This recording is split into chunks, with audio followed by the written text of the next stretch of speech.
Hey, everybody. Thank you so much for tuning in to this episode of First Bite. Just a friendly reminder that if you'd like to earn credit for this episode, complete the accompanying audio course registered for ASHA CEUs on speechtherapypd.com. And, I love a good coupon. Don't forget to use the new coupon code BITE21 to get $20 off your registration fee. So check out speechtherapypd.com, register for an annual subscription, and don't forget to use BITE21 for your $20 off. So happy listening, happy growing, and y'all, from the bottom of our hearts with everybody behind First Bite, thank you so much for being part of this journey. Don't forget, check us out at First Bite Podcast on Instagram World and at First Bite on Facebook. Happy learning, y'all.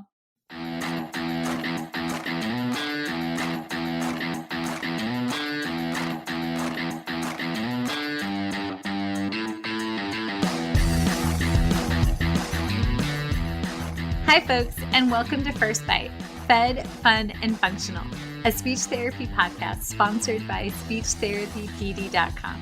I am your host on this nerd venture, Michelle Dawson, MS, CCC, SLP, CLC, the All Things Peds SLP.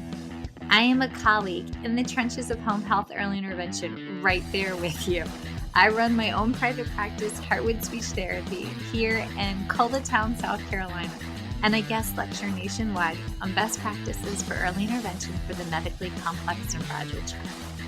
First Bite's mission is short and sweet, to bring light, hope, knowledge, and joy to the pediatric clinician, parent, or advocate. By way of a nerdy conversation, so there's plenty of laughter too. In this podcast, we cover everything from AAC to breastfeeding, ethics on how to run a private practice, pediatric dysphagia to clinical supervision, and all other topics in the world of pediatric speech pathology.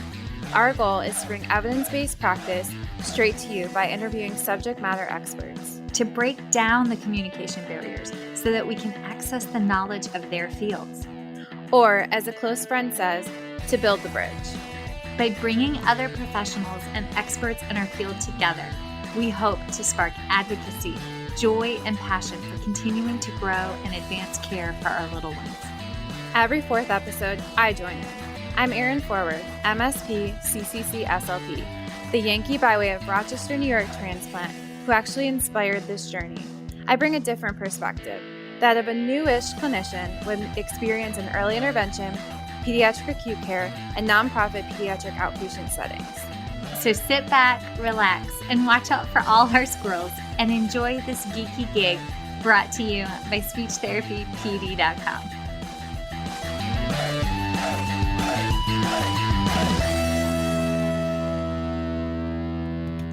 Hello, everyone. So today's lecture, one, comes with mommy parenting struggles. So if you hear the tiny humans upstairs, hello. But also today's lecture comes with a bit of a heads up warning for your heart, because we are going to have the crucial conversation about ACEs.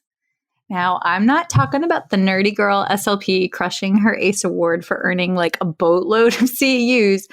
I'm talking about adverse childhood experiences like trauma, and how that impacts a child's development across their life, and how the SLP on the team is directly involved in the healing process.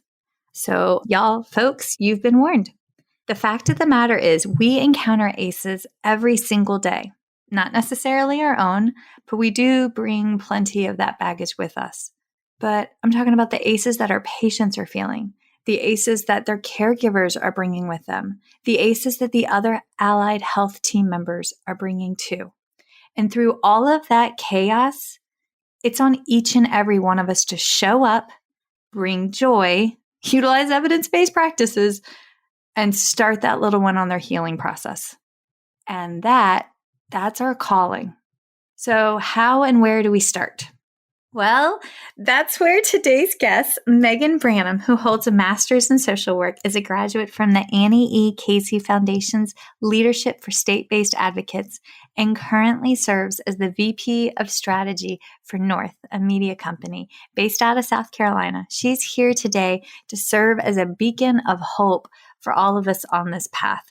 Megan, I am so glad that a lifetime ago, God led you into our lives at our sweet little church daycare. So hi. Hi, I know, who would have thought all those years ago, like, here's where we would be, right? Like, I am just, it's a God thing for sure.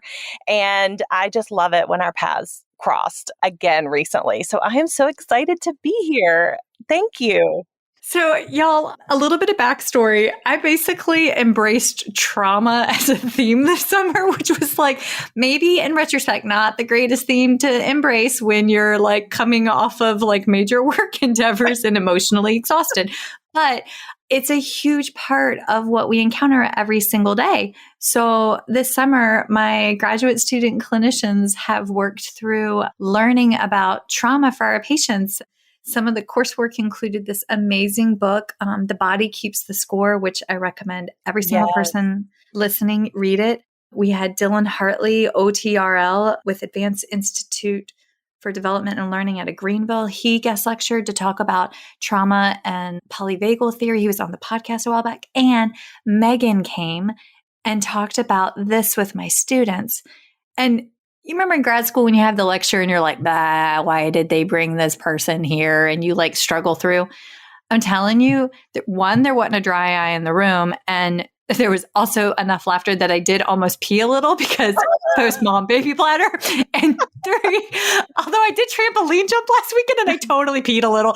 But like number three, people came up to her. She had a line of people coming up to talk to her afterwards about this, about trauma, personal experiences, patient experiences, relative experiences, because this is what we do. So I was like, we got to do this again. Can you do this again? So hi.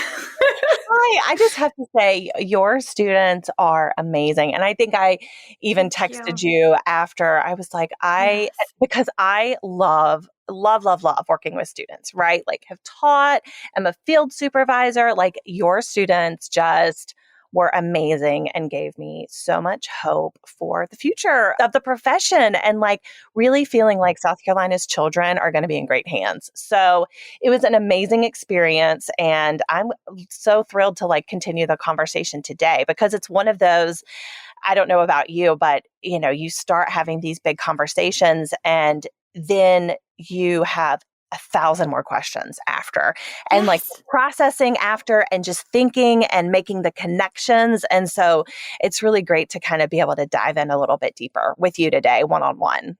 Awesome. Well, stick around, because at the end, I'm going to sweet talk you into talking to my friend Yumi and doing a webinar for us. So what you don't know, I'm pulling you into, Megan.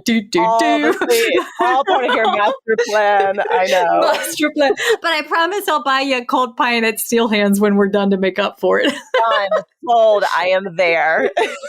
Awesome. Also, disclaimer, I highly recommend going to Steel Hands in Casey, South Carolina. Okay, moving on. Yes. We have to embed a little bit of humor. Otherwise, we would cry through this hour. Yes. For sure. Okay, so ACEs. An ACE is not acing your ASHA CEUs. Can you talk to me about what is an ACE for our children? Absolutely. So I have to say, I have a background in social work, and I came to social work because I love people. I wanted to work with people. In really particular, had an interest in doing community work. So really engaging, meeting people where they're at in their communities. And 15 years ago plus, when I was in graduate school, we sort of talked around this issue, right? Like, we knew what trauma was and we knew sort of how it showed up, but it honestly wasn't until I really got into my career and in the last, 5, 10 or so years, that there's been this sort of collective conversation around ACEs, and it's elevated in a lot of different ways. So I wasn't just having these conversations like among social work colleagues or other colleagues that were working with children and families. It was kind of becoming more of a bigger dialogue. And so I think for a lot of people, I always say when you hear about ACEs, you are probably going to realize like, oh, okay, so that's what that's called. Like I knew what it was, but I didn't know that that was the name for it. So the short story is ACEs really came out of some research that was happening in the early 90s about chronic health issues. And there were some researchers that were looking at why there were these mental or behavioral issues later in life. And what they were tracing it back to were adverse childhood experiences, things that were happening to people in their youth. So things like living in a home where substance misuse was prevalent or experiencing trauma. So experiencing a physical, emotional, sexual abuse. It was things like living with a parent who had maybe an undiagnosed mental health issue. And all of these things started to connect, right? So like we're seeing a lot of things sort of play out in later in life with chronic health issues, mental health issues. And again, we're connecting it back to the dots of wow, what was happening was in these early, really formative years, trauma was literally changing someone's physiology. Like it was literally changing their body and how their mind worked. And all of this was happening without awareness. Like it was happening, but it was having such an impact on people later in life. So that's kind of the origin story of it. I would say if you're interested in really digging in on the research, if you're like me, and probably you, Michelle, like give me the research. Give me the data. Tell me the why. Tell me all the things. Dr. Robert Anda and Vincent Folletti were the two investigators on the preliminary, the very beginning ACEs study. And it was, again, early 90s, a controlled group out of California, limited participants. But there's fantastic information if you want to dig into more of like how it all started with the study. So that's kind of the jumping off point, I think, for the ACEs conversation. When I was in grad school, I was going through the trauma of a very violent first marriage. And so I distinctly remember shutting down when they were talking about it in school because it was like a switch went and I couldn't hear it. Yeah. Right. Right. And I'll be honest, sitting and listening to your talk, every time we talk about trauma, it hits my triggers. But like, I have to have that conversation and I have to push through because domestic abuse happens and I'm no longer a victim. I'm an advocate, which is very powerful and very humbling to say. Yes. But Dylan, when he was lecturing, he was talking about how it alters the DNA in our bodies. Yes. And it triggered a memory to when they presented it in grad school, there was a research study, and y'all forgive me, I cannot remember the name of the author of the research study. But what they did was they looked at 3 generations of families after World War II. And it was one, and I'm going to butcher this word, but y'all know I work on swallowing, not on the talking aspect of things. So like, multisyllabic words are hard. Hasidic Judaism, where it's very orthodox. And so what they did was they looked at the 3 generations out for the Hasidic Jewish families that survived the concentration camp and stayed in Germany, for those that made it to England prior as the war was going on, and those that made it to Canada. So the original family members and then 3 generations out. And the closer you were to the epicenter, the more mental health issues, the more, like you were talking about, physical illness, and even down to learning disabilities that were increased prevalence 3 generations later. Yeah. And there's a part of our DNA, it's the tails of the, oh my gosh, somebody somewhere is screaming the name of that word. It's the very tip, the very ends of the chromosomes. They're deteriorating because of the trauma that we carry. Yeah. And we are carrying that trauma and embedding that at a molecular cellular level into the next generation. And then you have an ACE. So yes. Okay. That is exactly it. And I think for a lot of us in the social fields, we don't always get a really deep dive into the biology of it. Like we sort of, and kind of depending on the type of work that you do, you come into working with clients with maybe not that, at least for me personally, I don't know that I really understood the biology component of it, but everything that you're describing is exactly what the research is showing, that like generational trauma is real. It is literally embedded in our cells and our DNA. Trauma rewires the brain. And so, like you said, stuff that triggers us from our own personal trauma can happen at any time, right? And our body, and we have no control over it, right? Our body is doing what it does naturally, which is protecting itself. So our body's going to go into that fight, flight, or freeze mode of like, oh my gosh, warning, warning, what am I supposed to do? Am I supposed to flee? Am I supposed to fight? What am I supposed to do? And so I think that having that understanding of like, it is your body doing what it does, there is not shame there. And I'm big, I'm a big Brene Brown fan. I love her. I want her to be my best friend. I hope that she's listening to this podcast. I'm putting it out there. Brene, be my friend. I would love to have coffee with you, but like, let's destigmatize that and let's like recognize that like it is the body doing what it does naturally and reframing and reshifting from like what is wrong with you to what's happened to you, and exactly what you just described. It's these experiences that have either happened to us directly or, oh my gosh, happened to our parents, our grandparents, and we're still dealing with the residual effects of it. So there's a lot to unpack there. And again, I think it's one of those like, you go into this and you start to peel back the layers and you start to realize how much ACEs impact everything. And I often talk about it, and I think I mentioned this to your students, I also often talk about it and think about it in terms of an iceberg, because visually you can think about what an iceberg looks like. You have the big block of ice outside of the water, but what you don't see is what's underneath the surface. And that's often what trauma looks like, is what we see, which is the behavioral issues or some of the chronic health issues or some of the other kind of residual, like I said, effects of trauma that have reshaped us. But what we don't see is all of that under the water, the generational trauma, the experiences itself. A lot of times we see what's face value, and having an awareness and of an understanding that there's so much more to the picture really helps us to be better clinicians and better approach our clients with that trauma-informed lens. So one of the things that I've had a hard sell for families is getting them to understand that what they've endured actually quantifies as trauma. Yes. Because folks don't want to think that they have been through trauma or that their child has been through trauma.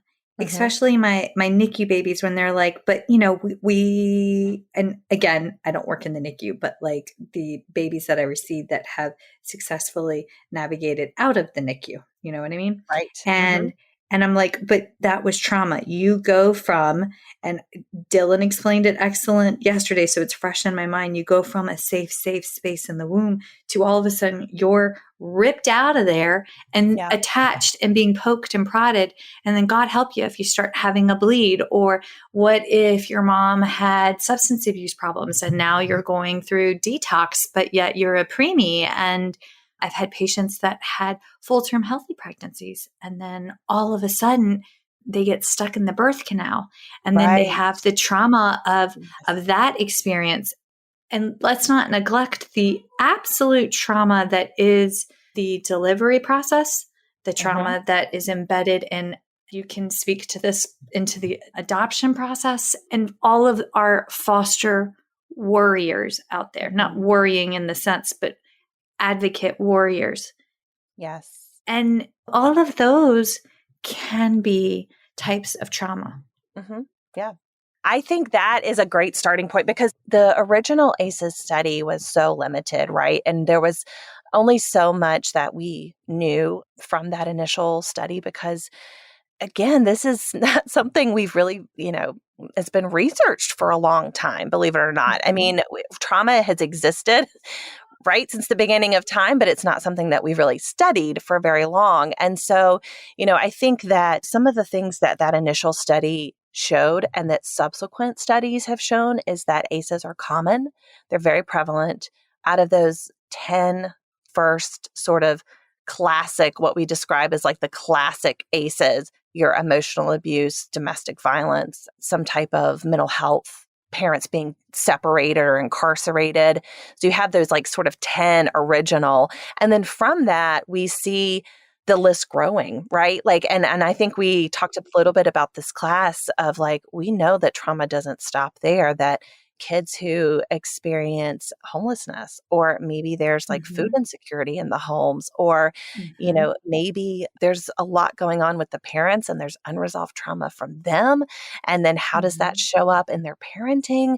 So I think, again, we start to realize that this is just kind of the beginning of the work of realizing what trauma really looks like. And that while it is universal in the sense that trauma is pretty common and we all have experienced some type of trauma in our lives, it is also very unique, meaning that it's going to look different for everyone, right? So it's going to present itself differently, and it's going to have to be addressed differently in a way that works for that person. So, I think that is one thing that does make it a little bit more challenging, because it's so nice when you have a standard practice for like, if this, then, and here's how you respond. Trauma is tricky. And so it's going to require a little bit of finesse and a little bit of agility in order to really address it, depending on the person and their experiences. So that's just something I think to be aware of in this field and this work. It's just as we kind of move through learning more about it. I feel like chemistry and maybe math, but not theoretical math, but like math are the only things that truly follow the if this, then that philosophy. Because if you screw up in chemistry, something explodes. Exactly. So clearly, if this, then don't do that. Or maybe you needed an explosion, but like otherwise, not necessarily. But like, right. So it's one of those, like, if only everything was that easy. If only it was like, oh, okay, it's like parenting, right? You're like, we're going to try this today and we're just going to see what happens. It's an experiment 24/7. Oh my God. This morning at the dark 30 this morning, we're sitting around and I'm like, go brush your teeth. And they were like, well, I did. I'm like, clearly you did not, because they're still slimy. Yeah. Like, if you don't do this, then this will happen. Right. Oh my God. Oh. Kids are gross. I love my children, but like, rawr. Okay. I know. So trauma, when we go in and we do our assessments, y'all. Yeah. And I'm going to speak to home health for a second, because this is my first love, right? Yes. So when I go into a home, this is very intimate, right? Mm-hmm. And our pediatricians, our physicians, our specialists, they don't get those moments with our patients. They get the patients when they're in their office. And typically, our families present different when you have an office visit versus when you're in their space. From the second you exit your vehicle, the subway, the second they can see you, somebody somewhere is assessing you. So tip number 1, engage your therapeutic presence at that moment, right? Take your baggage and as best you can, put it to the side. I tell Erin, I visualize myself in a hamster bubble. So like I can go in and engage, but I'm not letting that trauma into my space. Oh, I like that. Mm-hmm. Yes. Yeah. But like the bubble's a circle. Sometimes you get stuck in the bubble and you're spinning in circles in all directions, but like that's a whole nother conversation. But when you're in there, feel the room. Take a peek at what's really going on. When I'm doing a PFD eval, I ask the family to show me what their foods are, not just talk to me. Don't tell me, show me.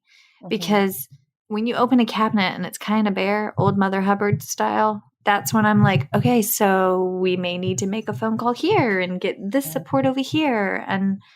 But that's, I don't know. I know exactly. I mean, I think, first of all, I just love the image of the bubble, it's kind of like protecting yourself. And I always talk to students and colleagues too about like, and this could be a whole other episode about self-care and like, how are we paying attention to our bodies and ourselves and realizing like, oh, I'm triggered now. Oh, that's how this is showing up for me. And I need to be able to just like, I always feel like hit the pause on it, not like push it aside, but like, let's hit the pause on it so I can stay present in this moment, deal with what's in front of me, and then revisit this later, right? That takes practice. That is an ongoing, oh my gosh, an ongoing struggle and constantly learning about how to take care of yourself. So I feel like that is definitely one, but I love that visual. So now I'm forevermore going to think about it that way. But Michelle running around in a hamster bubble. In our hamster bubble. Although sometimes it's like hamster on a hamster wheel in the bubble. Like, it's like all the things. Yes. But you know what? I think that's great. I think about like when you step into a person's environment, and I have done work as a guardian ad litem. And so like you are seeing people at their worst, their absolute worst. Something has led to the removal of their child from their care. And as a parent, that just guts me, And so I think about stepping into these situations of people's home environments and knowing and the awareness that, again, the research tells us 3 in 5 South Carolinians report an ACE. And this is all data. I do have to make a plug for the Children's Trust of South Carolina. They do phenomenal work. They have some fantastic data, some fantastic programs, but they were doing research showing like this is 3 in 5 South Carolinians that are reporting. Like you said earlier, Michelle, some people are not addressing that, are realizing they have trauma. They're not disclosing it. So at least this is what we know to be true of people that are telling us they've had these experiences. So you are stepping into a home with, let's say it's mom, dad, grandma, and 2 kids.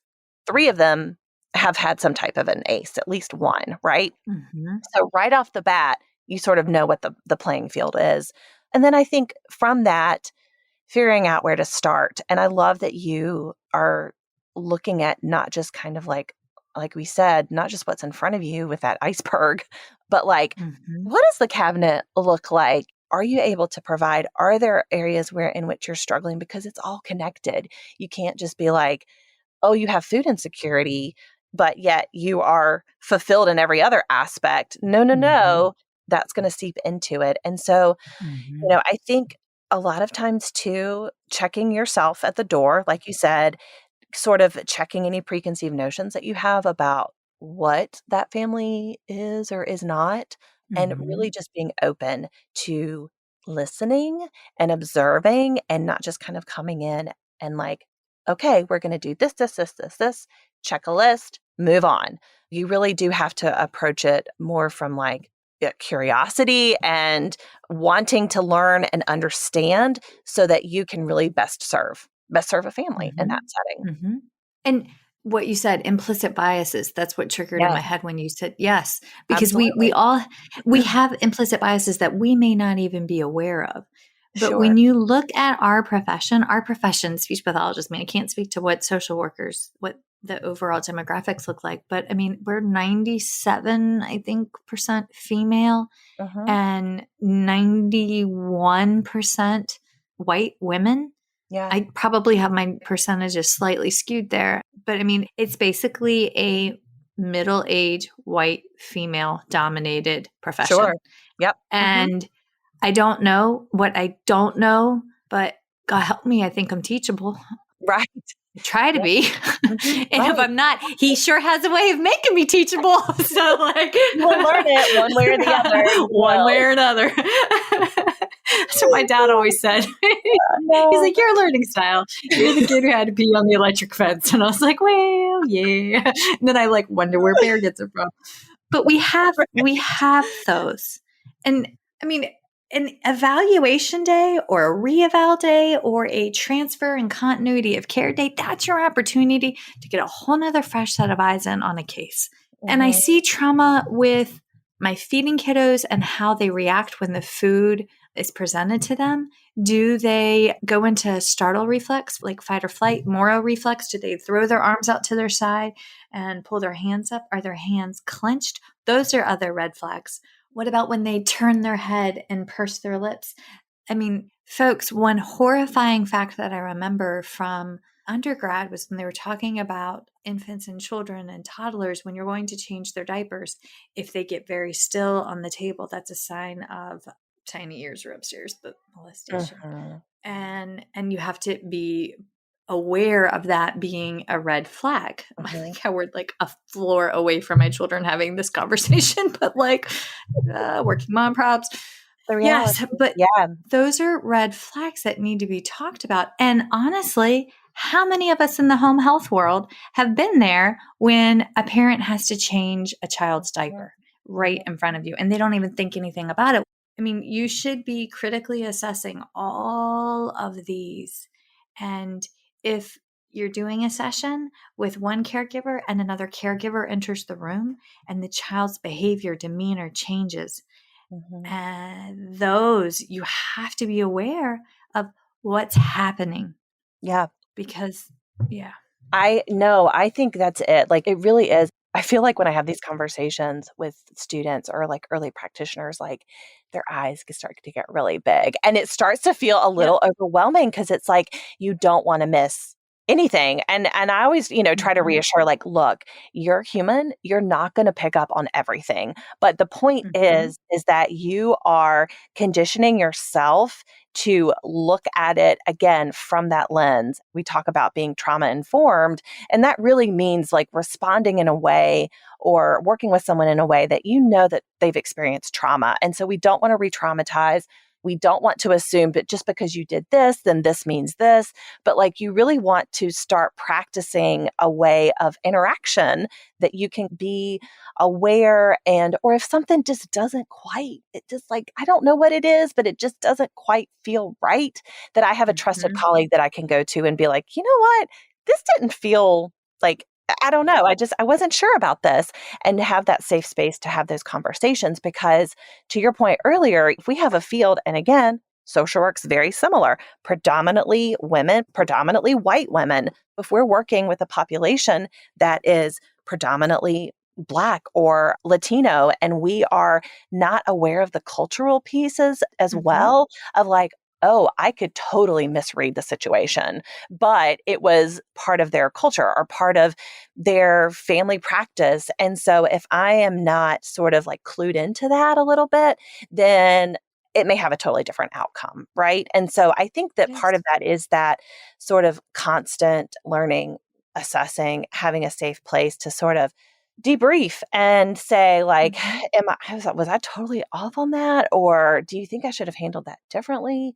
And again, I think Mhm. that's one thing that all of this ACEs work and trauma work has taught us, is that again, it's still new, we're still learning, and we're still exploring how we deal with it, frankly. Yeah. Generations living in a home together. Mhm. Yeah. I grew up with my grandma raised me. She was in our home. My parents were there, but they split when I was young. Blah, blah, blah. Trauma. My other grandparents Right. lived right next door. But to me, it was normal to have that many older people around, that Mhm. many people to physically be in a house. Mhm. And I have a boatload of siblings to boot. So, I mean, there's a lot of people. Christmas is really, really loud. Everybody yells just to be heard. But like, I love it. my husband and Goose go hide because they're the introverts. And Yes. like, you find them in a corner Yes. somewhere gaming or reading or playing a board game. And they're like, Mom, it's just two people. And Christian's like, yeah, Mom, it's two people. And I'm like, shush. Yes. But like, Oh my gosh. but Yeah. that's normal, right? Yeah. But Right. for somebody outside looking in, I could easily misconstrue, well, how many people are in a bed? I mean, Right. how Yeah. many people, but I mean, that's That's it. That's their implicit experience. biases. Yes, so much that. And I Yes. think too, part of it, and we talked a little bit about this when I came to your class, but I think a lot of times, and again, this is a shift in practice, a lot of times it is really easy to focus on the risk factors, like what is wrong? What are you not doing, quote unquote, right? And I Yes. think that our field, or any field that's interacting with children and families is a shift to what's often referred to as the protective factors. So basically what's working right. And there's really 5 protective factors, and I'll just run through them really quick because there's a lot that we could go into on those, but it's looking at parental resilience. So how resilient, what is the bounce back factor for parents that are struggling with everything that's going on in their life? Is there an understanding of child development? Do they understand like a 6-month-old's not going to be like walking and talking and moving around? Like it is totally normal for your 3-year-old to basically look like they're having an exorcism on the floor at public. Like all of these things are an understanding of child development. So if we have an understanding, we can respond appropriately and carry them out, the one-arm football carry out that we've all had to do many a times. So it's that, it's, knowing that they have concrete support, that there are, like you said earlier, there's connection to a food pantry to fill that empty cabinet, that they have social support. Again, like you said, there were extended family around. They were there to watch kids when somebody wasn't able to. And that too, there's like this, also the social emotional competency of children. So children are building from very early on their emotional intelligence. They are understanding identity. They are feeling loved and protected and secure in themselves. And so those 5 protective factors, and I'm sure in the show notes too, Michelle, we can put a link for folks that are interested in learning more, but it's really looking at those protective factors to say, wow, you are just like knocking it out of the park. Like you have got some really solid social supports. Like you've got people that have your back. Where you might need some help are some concrete supports, right? Like you might need food stamps, or you might need connection to childcare, some childcare vouchers. And so I think power bills. Yes. Oh my gosh. Transportation. Power bills. Yes. Okay. Power bills. Did you know most power companies can set up a monthly payment like on an average so that it's predictable as opposed to fluctuating? And wait, transportation here in South Carolina, we have something called Logisticare. That's the name of it. And if you are a recipient of Medicaid, they will reimburse you if you call in advance for your mileage to and from all medical health appointments, and I believe school services as well. I have to double check that second piece. But if you don't have transportation, they will provide transportation for you, which is excellent, for free, y'all, for free. Yes. So you have to know those resources. Sorry, I got excited, but no, yay. You are absolutely, that's it. I mean, and that's the kind of stuff we see in practice. I mean, that's real. And I think knowing that there are organizations out there and who we can connect with to be like, okay, like you said, you need help with your power bills, you need help with transportation, fill in the blank, you need help with whatever, knowing that there are community organizations or other initiatives to help. I do think, and I want to make a point here because the advocate in me just cannot miss the opportunity, that one of the frustrating things I think a lot of times about this work is that the practice and the policy don't always match up. And so we were talking about this right before we got say on. it again. Yes, is that we work literally decades on changing public policy to match what we know to be true in practice. And so there is a need in this field to be loud, be vocal about that, about the reality of what families are dealing with so that we can change the policy, which often in turn leads to funding for services and programs. So I think, and I always try to instill that in the students that I work with and support that from my colleagues of like, we have got to let state or federal lawmakers know this is what's happening to their constituents. They don't have this, or this is where they are meeting roadblocks, and we can fix that. We can fix that with policy, and we can support practice in that way. So I just always say is where there are opportunities to engage in advocacy, whatever that looks like for you, please do that, because we so desperately need more of that, where it's only going to make, serving our families, it's only going to make it better. And we're only going to end up really helping more people as a result, but we have to be vocal about it. Have to. So soapbox, but I could not miss the opportunity to say that. No, I'm gonna piggyback on that soapbox. Okay. So, all right. I have said this. This is episode 158. So I have probably said this at least 300 times. But we are members of a national association that has registered lobbyists at the national level. They do not have a lobbyist registered in each one of the 50 states. Okay. Only your state registered lobbyist is able to advocate at a state level. There's laws protecting this, okay? So ASHA can guide a policy for your state. It is you, the practitioner in the state, recognizing the problem. And then it's one thing to fuss about a problem. And my daddy, this is the G-rated version. But it's another thing to turn around. What are you doing with that next breath? So what you're supposed to do is write it down, send an email to your state association lobbyist, VP of Governmental Affairs, or president, okay? They're the people that work together to advocate on behalf of your patients and your colleagues in your state. And y'all, they want to hear from you. I mean, heavens to Betsy's. I was on the phone yesterday driving home with Kelly Caldwell, who's the SCISHA VP of Governmental Affairs, and we were identifying a loophole where clinical fellow years are not allowed to access certain things and bill in a certain setting. And it's a direct violation of the federal. She found that it was a direct violation of like a federal Medicare policy and blah, blah, blah, blah, because like she's amazing. And then I was on the phone with Hillary Cooper, who's the new president-elect of Louisiana.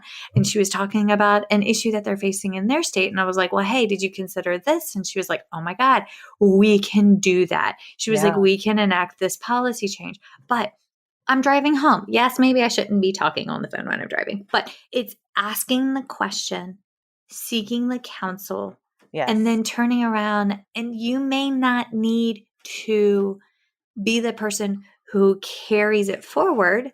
Yeah, they may task you with it. They may say, hey, you identified the problem. Come tell us more and help us fix it. But they don't know that the problem exists in the first place, because often your state association leadership may not work in your geographic area or physical setting. Yeah. So if you don't carry it over, we don't know how to fix it. Yes. Exactly. And I just want to underscore, because I think a lot of times people are like, oh, this is maybe just an isolated incident. I guarantee you, I would bet you money, right? Like take it to the bank. It is not. And if you think, oh, maybe this is just me, like maybe this is just what I'm dealing with this particular instance, absolutely not. And so what happens, and what you so perfectly described, is it's the collective voice of all of these people being like, yeah, this is not working. And we don't know what to do about it, but we can take it to the people that do. And we can find that, oh my gosh, there is a loophole. And oh my gosh, there is a solution for this. But the people that can fix it, again, don't always have the awareness that it's a problem in the first place.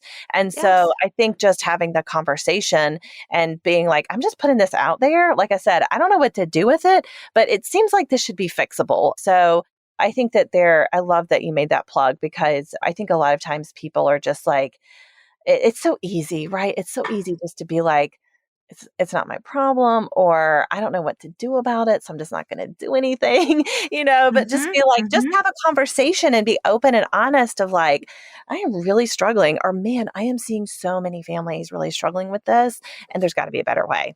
So, yeah, exactly. Absolutely. Okay, so full circle this. We now have a better understanding of ACE awards. Oh my gosh, Megan, squirrel, I really have this huge project idea that I want to create. Okay, we're going to go ahead and embed it here. Somebody message me afterwards. We're going to manifest it. We're going to manifest. We're going to put it in the universe. I've called a friend. I've pitched it to a couple people. Here in South Carolina, this is what I dream of happening. I want a adaptive communication board that has latex-free paint on it at every single handicap accessible playground across the state. I don't know how to make that happen, but I want to make it happen. And I have a notion on how to fund it. I think if we do training, if we create a training program and then train volunteers and how to reach out to local police and law enforcement on how to engage with adults with special needs that are having a breakdown and how to communicate with them using their communication device. And instead of the departments paying for the training, they instead put in a communication board at an adaptive playground. All the wheels are turning. All Right. things. All Yes. the wheels. Yes. So, folks, here's my idea. Please replicate. Please take it. Let's do that. But I think that would be phenomenal. And I have a lady coming on in like a couple weeks. Her name is Brianna Emanuel. I'm hoping I'm saying this correct. And she created a communication board. She's a school-based clinician, and she had one built for an adaptive playground. And because I've had this idea like in my head for like from ever, to quote Theodore, that's Bear's real name, From Theodore. From Yes, ever. from ever, Mom, from ever. But we do the R's right. Thank you, Dr. Angel. But that would be, I think, manifesting. Okay, Yeah. so just full circle this for how we do about it. Okay. Okay, so that's a really big squirrel, folks. I apologize. Okay, but here's the thing. We recognize the adverse childhood experience. We recognize the trauma in our families.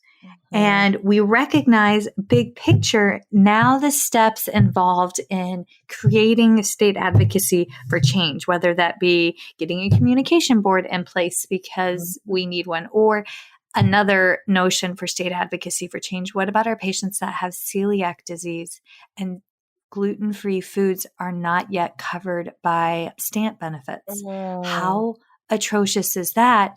Yeah. When you have food scarce insecurities, that's the word. Thank you. Food insecurities. However, the financial aid doesn't cover what your child needs. Right.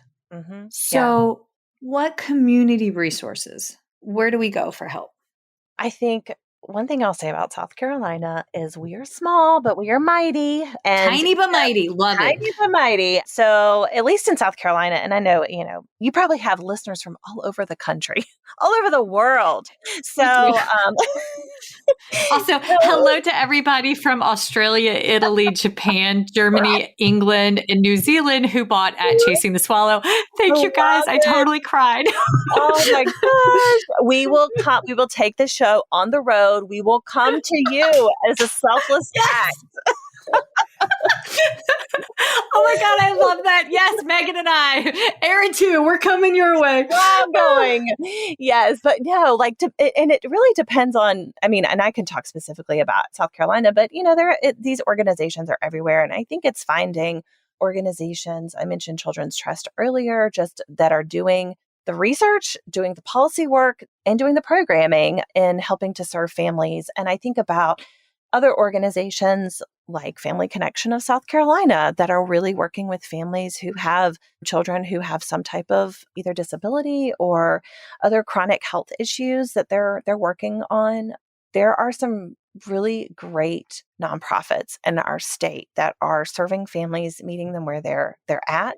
And then too, there's some really good sort of like great hybrid policy or state and nonprofit organizations like First Steps that are working to serve children in preschool and early ed. So there's a lot that's happening. I think, again, oftentimes I think we probably feel like we're all sort of operating in silos, or we're operating just within our space, but really we're going to be more effective if we're interconnected. That's just how humans live. That is literally human nature. We are social creatures.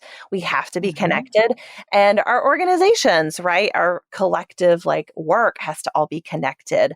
I have worked for several years with groups that are serving kinship caregivers. And so these are people that kind of like you described, Michelle, your personal experience of being raised by extended family or having, spending periods of time living with grandma, grandpa, aunts, uncles, somebody that would take you in and take care of you and do it without support because there isn't, a lot of times policy and practice that bolsters those family settings.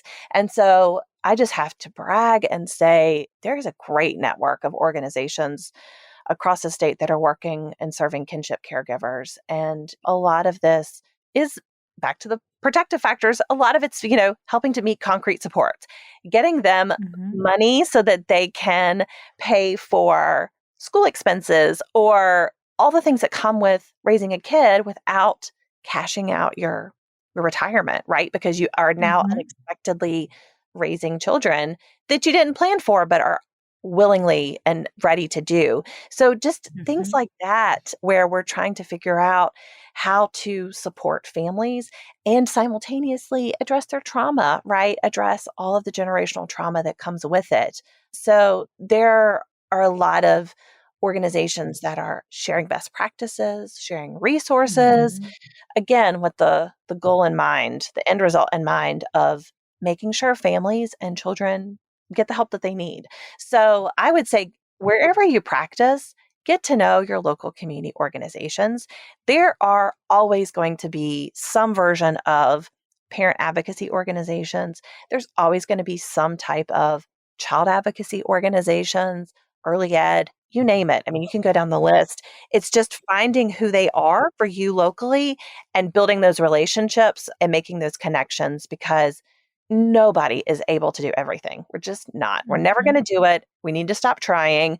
But the key is always knowing who to go to, right? For whatever the issue is that has kind of come up. So like, I know my boundaries. I know my limits. I'm not going to be able to fix it, but I know who can. So that's always my charge to folks is just figure out what your network looks like, build your support network as a professional, and who can you pick up the phone? I can't tell you how many times, just happened yesterday, picked up the phone to call someone and ask about a case that someone else asked me about, of like, I need therapeutic intervention and I don't know who in this area does it, but I know you know.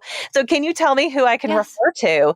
So it's that type of practice that makes us better clinicians, better practitioners, and again, better serves our families.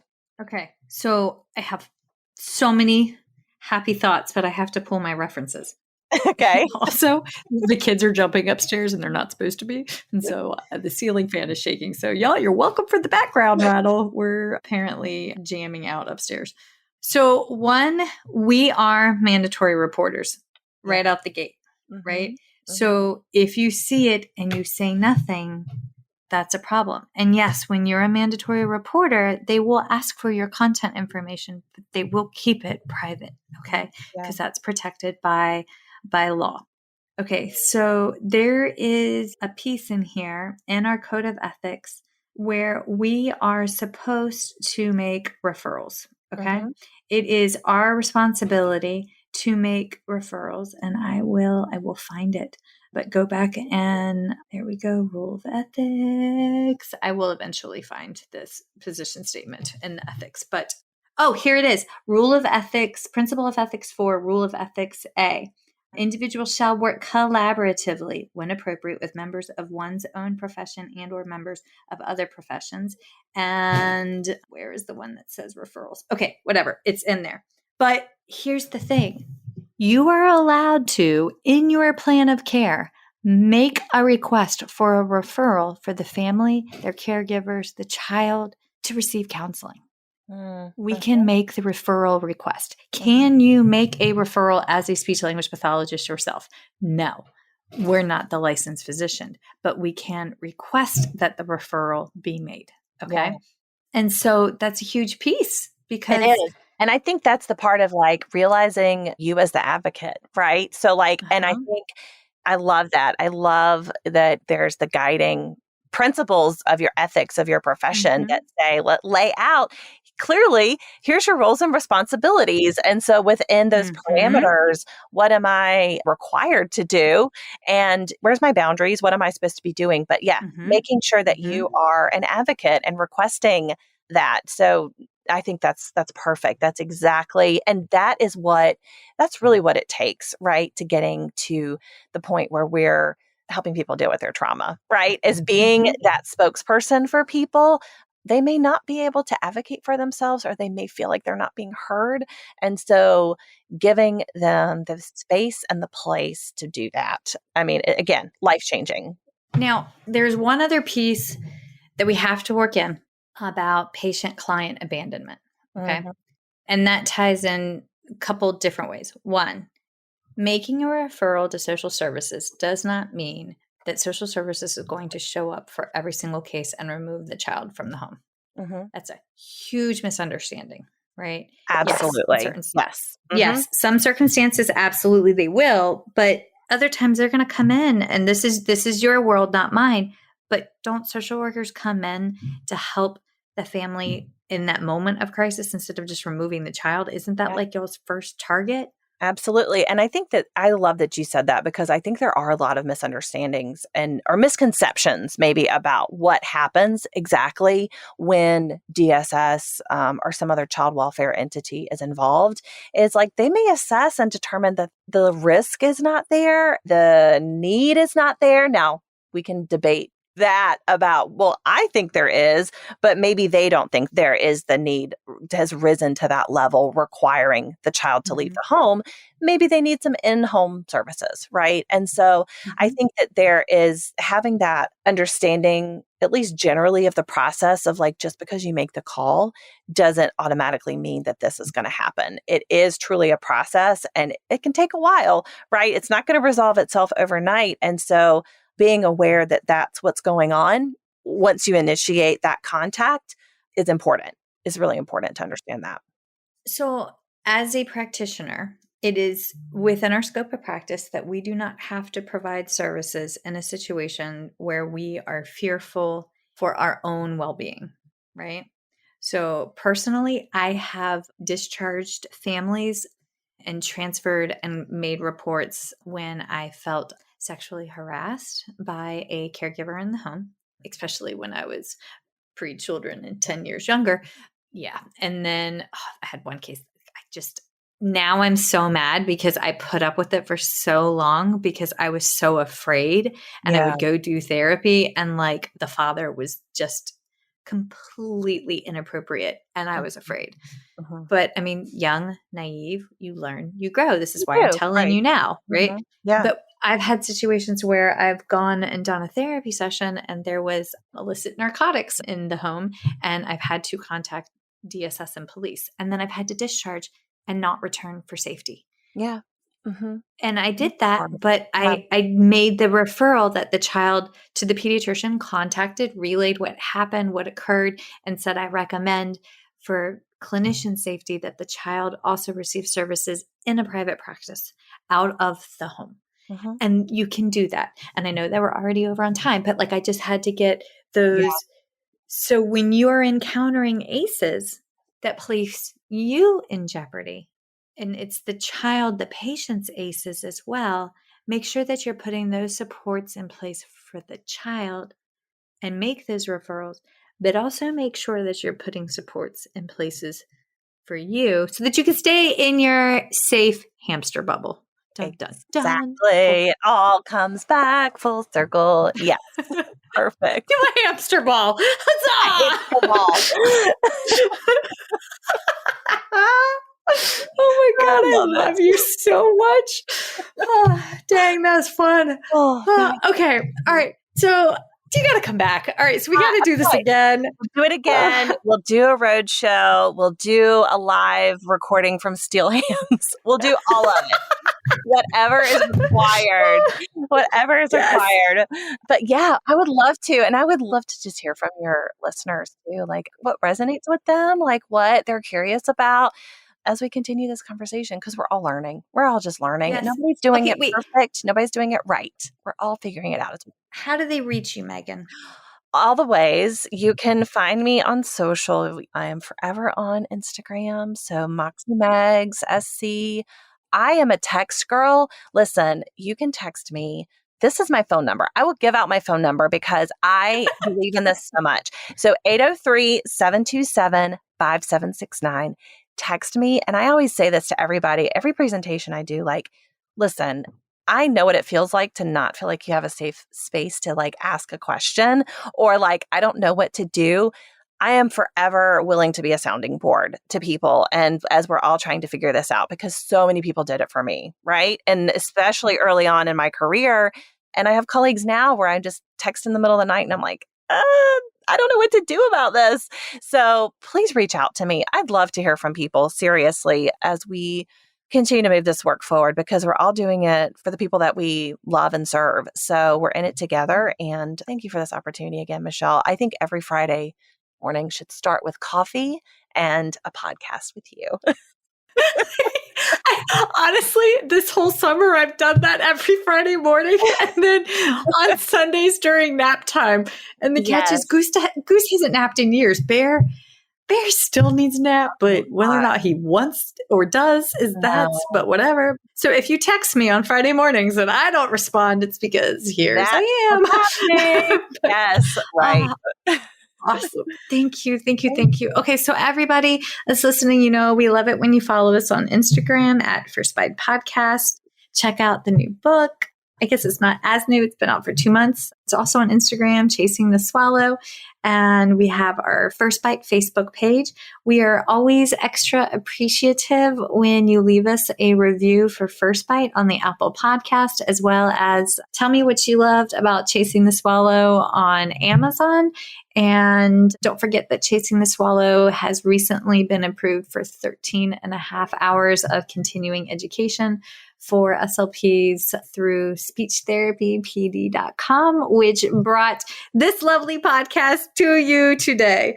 So, Megan, woo, huzzah. Hey, so it's Michelle Dawson here, and I need to lay out my disclosure statements. So if you ever wondered how bad my ADD, ADHD, and lack of sleep Monday through Monday actually is, well, here you go. These are my non-financial disclosure statements. I volunteer with Feeding Matters. I'm a former treasurer with the Council of State Association Presidents. I'm a past president with the South Carolina Speech Language Hearing Association. I am a current member of both ASHA and SCISHA. And for this year, for 2021, I volunteered for the Pediatric Feeding Disorder Planning Committee for the ASHA 2021 convention. My financial disclosures. Okay.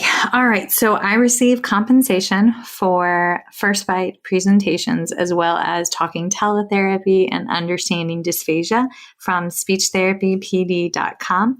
I also receive royalties from speechtherapypd.com for ongoing webinars that I have on their website, as well as compensation from PESI Incorporate for a lecture course webinar that I have on their website as well. I am coordinator for clinical education and clinical assistant professor for the Masters of Speech Language Pathology program at Francis Marion University in Florence, South Carolina, for which I receive an annual salary. I also receive royalties from the sale of my book, Chasing the Swallow, Truth, Science, and Hope for Pediatric Feeding and Swallowing Disorders, that I self-published and is available on Amazon. And I do receive royalties from the accompanying 13 and a half hour CEU for the book from speechtherapypd.com.